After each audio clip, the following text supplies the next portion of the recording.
Bismillahirrahmanirrahim. Assalamualaikum warahmatullahi wabarakatuh. Pada hari ini, kumpulan saya akan membentangkan sebuah tajuk yang berjudul Pluralisme Agama. Terlebih dahulu, saya ingin memberitahu ahli kumpulan saya terdiri daripada 4 orang, iaitu yang pertama Haikal, yang kedua Khairil, iaitu diri saya sendiri, yang ketiga Radin, dan yang keempat Aiman Munawir. Seterusnya kita akan masuk kepada slide yang pertama, iaitu isi kandungan. Di dalam isi kandungan ini, kumpulan kami akan menerangkan 8 bahagian yang terdapat di dalam slide. Yang pertama ialah intro dan definisi pluralisme. Yang kedua, agama Islam bersifat sumul. Yang ketiga, penjelasan agama mengenai pluralisme. Yang keempat, ciri fahaman pluralisme. Yang kelima, faktor terpengaruh dengan pluralisme. Yang keenam, cara menangani pluralisme. Yang ketujuh, contoh fahaman pluralisme di Malaysia. Dan yang terakhir ialah pengajaran dan iktibar yang diperolehi berdasarkan kajian yang kami jalankan ini. Pengenalan. Perkembangan awal pluralisme agama di Malaysia bermula apabila unsur-unsur liberalisme masuk ke dalam pemikiran masyarakat di Malaysia. Gerakan liberalisme di Indonesia merupakan faktor penting dalam perkembangan awal pluralisme agama di Malaysia. Liberalisme bermaksud kebebasan yang membolehkan sesuatu tindakan atau amalan bebas dari ketentuan agama. Jadi, mereka menganggap setiap individu bebas melakukan apapun perbuatan yang ingin dilakukan. Definisi pluralisme agama ialah salah satu fahaman yang memandang semua agama adalah sama dan menuju kepada Tuhan yang sama. Definisi ini dikeluarkan oleh 3 sarjana di Malaysia, oleh Wan Adliwan Ramli 2012, Anis Malik Taha 2014 dan Halif Muammar 2015. Mereka telah menolak definisi yang dikeluarkan oleh sarjana luar negara, iaitu Chandra Muzaffar 2006 dan Osman Bakar 2006. Saya nak, dalam slide ni saya nak menceritakan tentang faktor orang Malaysia terpengaruh dengan fahaman pluralisme. Salah satu pengaruh yang menyebabkan pluralisme berkembang di Malaysia adalah penyebaran melalui filem. Penyebaran melalui filem dapat dilihat dalam 2 buah filem arahan Yasmin Aham, iaitu Sepet dan Gubrah, yang mempunyai unsur pluralisme. Selain itu, unsur-unsur liberalisme dan pluralisme di dalam filem-filem, terutamanya filem barat. Filem yang mempunyai unsur pluralisme yang tidak ditapis dengan betul oleh kerajaan memberi pengaruh tak elok. Contohnya, movie-movie atau filem cerita pendek yang dikeluarkan yang ada unsur-unsur liberalisme dan pluralisme sebagai macam tu lah. Next. Terusnya, penyebaran di media. Penyebaran melalui laman sesawang internet boleh dilihat melalui laman web di merata internet dan turut menyumbang kepada pengaruh pluralisme. Contohnya, di laman web dan email tersebut, mereka menyediakan ruangan artikel, soal jawab, perbincangan dan sebagainya. Perbincangan ni dalam web dan email ni dia menceritakan tentang Islam dengan liberalisme dan pluralisme dan bagaimana mereka agama dengan pluralisme ini boleh bersama, tapi sebenarnya itu ajaran sesat. Selain daripada laman sesawang dan internet, penyebaran melalui buku-buku pun memberi pengaruh kepada pengembangan pluralisme di Malaysia. Antara contoh-contoh buku yang pernah dikeluarkan di Malaysia adalah Refleksi Pembaruan Pemikiran Islam 7 tahun yang ditulis oleh Harun Nasution pada tahun 1989. Buku 2, Fik Perempuan pada tahun 2001. Buku ketiga, Fik Lintas Agama yang menceritakan tentang membangun masyarakat inklusif pluralis yang dikeluarkan pada tahun 2004, dan terakhirnya Islam dan Pluralisme yang dikeluarkan pada tahun 2006. Itu saya akan menceritakan tentang definisi agama Islam bersifat syumul. Syumul dari segi istilah dalam Islam adalah satu sistem yang lengkap, iaitu setiap aturan berkaitan dengan semua aspek dan bidang kehidupan umat manusia, daripada sebesar-besar perkara hinggalah sekecil-kecilnya.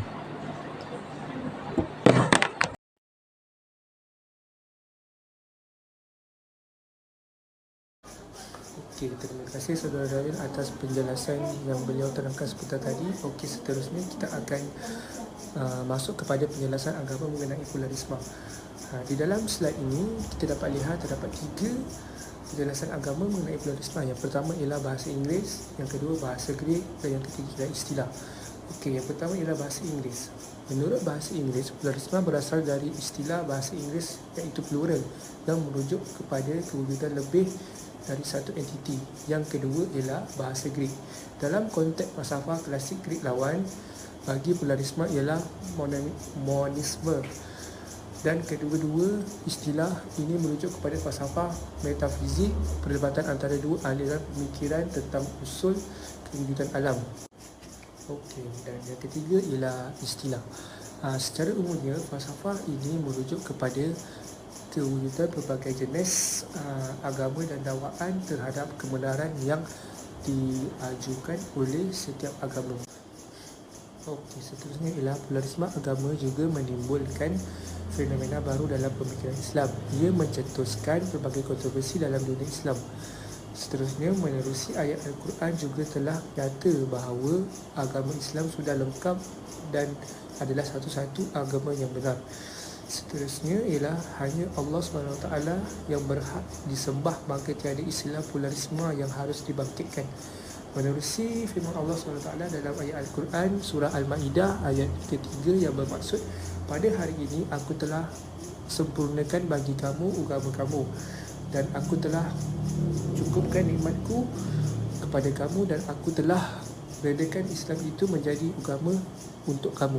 Okey, kesimpulan yang boleh saya buat berdasarkan apa yang telah saya terangkan sebentar tadi ialah kita dapat lihat bahawa agama Islam adalah salah satu agama yang benar, dan ianya boleh dijadikan dorongan dan panduan bagi semua umat Islam di dunia ini untuk beribadat kepada Allah dan terus beriman kepada Allah SWT, supaya menjadikan diri kita lebih bertakwa dan dapat membawa kita ke alam syurga dan dapat menuju kita pada hari akhirat nanti.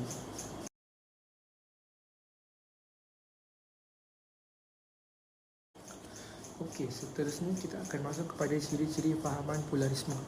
Di dalam slide ini terdapat beberapa poin yang kita dapat highlightkan di dalam perbincangan kita sebentar nanti. Okey, yang pertama ialah antara ciri-ciri pluralisme agama ialah ia mempunyai satu gerakan yang terancang yang berlindung di bawah gerakan-gerakan seperti global ethnic, human right dan interfaith dialogue of faith dan civilization dialogue. Yang kedua ialah, selain itu, ideologi dan fahaman pluralisme agama merupakan sesuatu serangan mental dan penjajahan pemikiran yang berbahaya kepada umat Islam. Ianya dilakukan secara halus dan mengelirukan pemikiran umat Islam dengan menggunakan nama seperti nasional, toleransi dan perpaduan. Di samping itu, mempunyai jaringan luas hampir di seluruh dunia termasuk Malaysia. Pluralisme agama juga lebih cenderung meletakkan neraca akal melebihi neraca agama kerana akal dianggap sebagai berautonomi dan mampu memikirkan segala-galanya. Antara contoh slogan yang digunakan ialah One God Different Way ataupun Unity in Diversity. So di sini kita dapat lihat bahawa terdapat beberapa gerakan yang digunakan oleh fahaman pluralisme ini seperti yang dinyatakan di dalam slide, iaitu global ethnic, human rights dan lain-lain. Selain itu juga kita dapat lihat menerusi fahaman ini juga ia dapat mengancam pemikiran umat Islam dengan menggunakan nama seperti rasional, toleransi dan perpaduan. Okey, yang terakhir di sini saya dapat buat kesimpulan mengenai mempunyai jaringan luas hampir di seluruh dunia termasuk dalam Malaysia. Okey, seperti yang saya lihat di sini, sebenarnya ajaran sesat ini banyak sebenarnya telah tersebar di Malaysia. Antara salah satu contohnya ialah ajaran Ayapin dan lain-lain. Jadi di sini kita dapat lihat bahawa dengan ajaran sesat ini semua, ianya dapat merosakkan mentaliti umat Islam dan dapat mengucak-acirkan pemikiran umat Islam.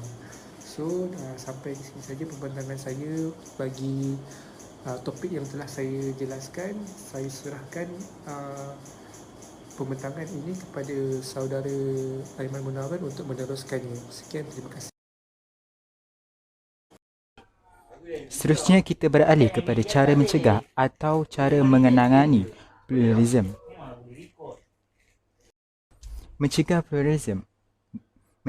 pluralism boleh dibahagikan kepada beberapa peringkat, iaitu individu, keluarga, masyarakat dan akhirnya negara. Yang pertama, memantapkan fahaman akidah dan iman, memahami secara mendalam erti pluralism, mengawasi dan melindungi ahli keluarga, mendidik masyarakat mengenai fahaman akidah secara berkala, dan akhir sekali, pihak autoriti mengambil tindakan agresif dan efektif. Memantapkan fahaman akidah dan iman. Iman tidak lengkap tanpa iktikad bahawa hanya Allah Tuhan yang berhak disembah dan tiada Tuhan melainkannya. Ini juga dapat diambil daripada buku Dr. Harundin yang bertajuk Manusia dan Islam. Dengan berpegang kepada Al-Quran dan Hadis, manusia tidak akan terpesong daripada ajaran sesat termasuk pluralism. Ini sebagaimana sebuah hadis daripada Nabi Muhammad SAW yang bermaksud, aku tinggalkan engkau dua perkara dan engkau tidak akan sesat selagi mana berpegang kepadanya, iaitu Al-Quran dan Hadis.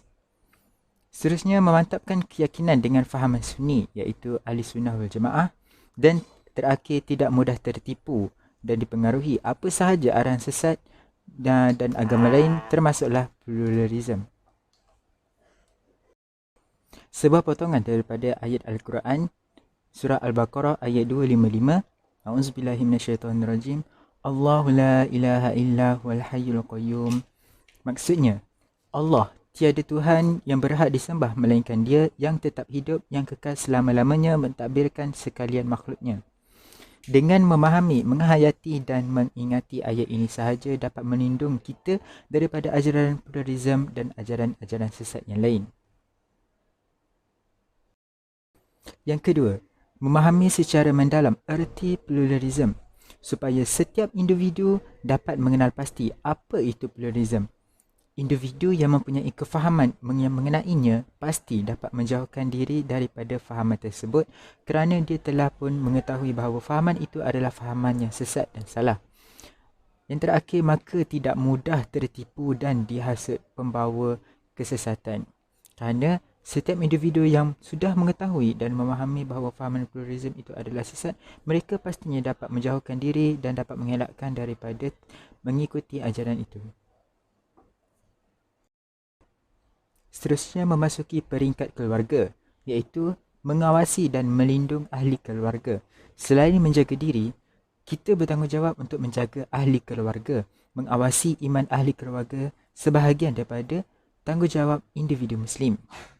Jika setiap individu mementingkan iman dan fahaman akidah ahli keluarga, maka masyarakat, seterusnya negara akan terlindung dari pluralism malah fahaman sesat yang lain. Seterusnya, di peringkat masyarakat, mendidik masyarakat mengenai fahaman akidah secara berkala. Para agamawan seperti ustaz dan ulama perlu bertanggungjawab bagi memahamkan masyarakat mengenai isu akidah, khususnya pluralism. Contohnya, menjalankan ceramah mingguan di masjid dan surau, mengeluarkan artikel berkenaan fahaman pluralism.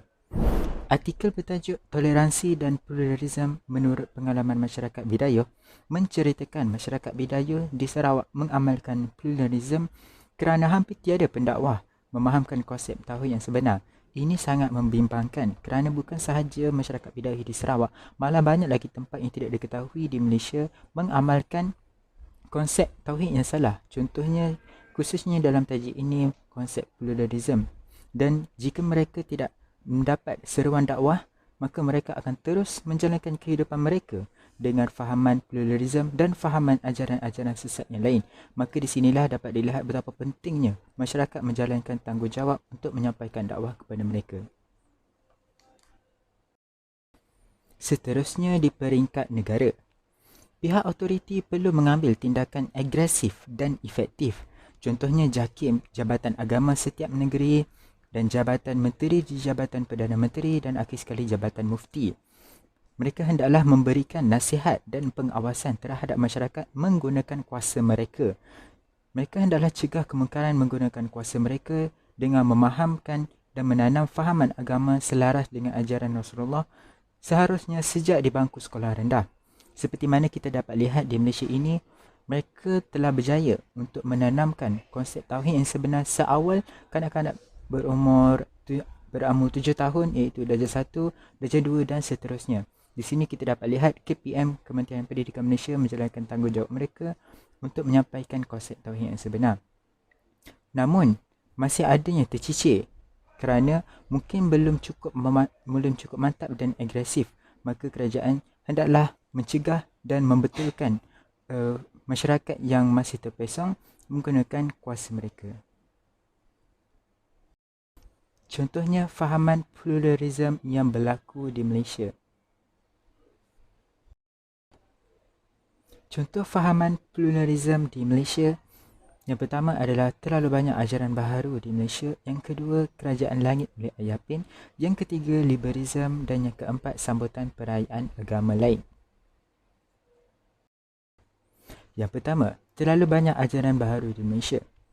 Terlalu banyak ajaran-ajaran sesat yang masuk di Malaysia dengan berlindung, dan kita susah untuk mengenal pasti sama ada mereka ajaran yang benar ataupun sesat kerana mereka sangat licik dan fahaman yang dimasukkan ke dalam masyarakat dengan secara yang sangat halus. Maka kita tidak sedar sebenarnya fahaman pluralisme itu telah lama disuntik di dalam masyarakat kita. Ajaran sesat masuk secara halus dan tanpa disedari oleh masyarakat, maka ia sangat susah untuk dibendung dan dicegah. Hasil penyelidikan daripada Unit Kajian dan Pembangunan Multiracial Reverted Muslim MRM mendapati terdapat lebih 40 ajaran baharu dari luar negara yang telah memasuki Malaysia. Seorang pendakwah bebas bernama Firdaus Wang berkongsi dalam sebuah artikel dalam berita harian bahawa ajaran tersebut masuk ke Malaysia secara berkumpulan, malah membina organisasi dan NGO. Ini juga sangat merunsingkan kerana mereka mempunyai satu kumpulan yang kuat dan pengaruh yang dapat memberi kesan kepada masyarakat kita, dan yang lebih merisaukan kerana mereka dapat melakukan itu secara sangat-sangat halus, dan pihak berkuasa juga susah untuk mengenal pasti sama ada ajaran yang mereka bawa ini sesat atau tidak. Maka dalam banyak ajaran itu termasuk juga adalah ajaran fahaman pluralisme. Contoh yang kedua adalah Kerajaan Langit oleh Ayah Pin. Kerajaan Langit ini bertempat di Besut, Terengganu. Ayah Pin membawa ajaran bahawa setiap agama adalah benar dan sama serta bernaung di bawahnya. Contohnya agama Kristian, Buddha, Hindu, Islam dan agama lain-lain, mereka semua adalah agama yang benar, cuma mengamalkan cara pengamalan dan kehidupan berbeza, serta semua agama itu bernaung di bawahnya. Menurutnya, setiap manusia berhak memilih cara mengamalkan agama yang disukai. Ini jelas sekali satu fahaman pluralisme yang patutnya ditentang, dan mujulah Ayah Pin ini sudah pun tiada di Malaysia ini. Seterusnya, fahaman liberalisme. Fahaman pluralisme juga sebahagian daripada liberalisme. Sesetengah pihak mengambil peluang untuk memilih untuk mengikut ajaran Islam tanpa menafikan ajaran lain ialah sesat dan mendakwa bahawa ia merupakan hak tersendiri untuk mempercayai demikian. Seperti mana saudara Aikal sebelum ini telah memberitahu maksud liberalism, mereka mempunyai hak tersendiri untuk melakukan keputusan.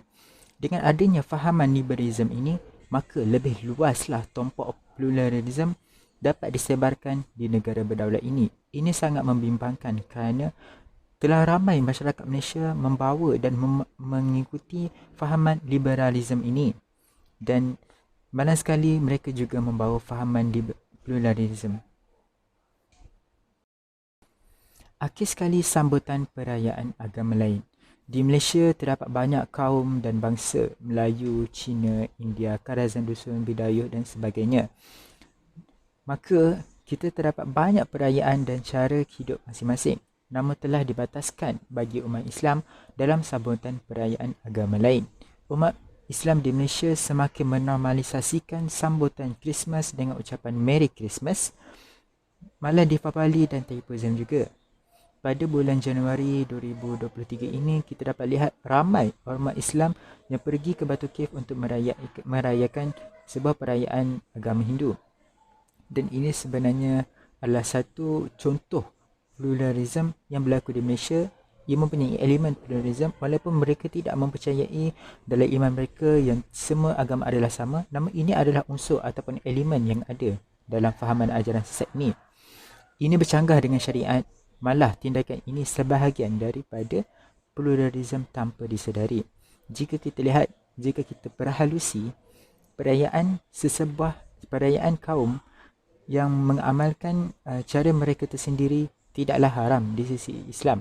Contohnya tahun baru Cina, mereka tidak ada kaitan dengan agama ataupun kepercayaan mereka. Maka tidak haramlah bagi umat Islam untuk merayakan walaupun ia bukanlah daripada bangsa Melayu atau bangsa Arab. Tetapi bila ia sampai kepada tahap mengenai agama, contohnya Deepavali, contohnya Christmas, maka kita hendaklah melimitkan atau meletakkan had kita dalam perayaan tersebut. Kesimpulannya, sudah menjadi kewajipan bagi kita untuk memastikan diri serta ahli keluarga tetap berpegang teguh dengan agama Islam. Islam tidak pernah menolak setiap mukmin untuk toleransi bersama agama yang lain, tetapi bukan bermakna kita perlu menyamakan semua agama. Terdapat 3 iktibar yang kita boleh dapatkan daripada tajuk ini, iaitu umat Islam hendaklah meyakini bahawa hanya Islam sahaja agama yang benar. Umat Islam hendaklah menolak pemikiran yang menyamakan semua agama.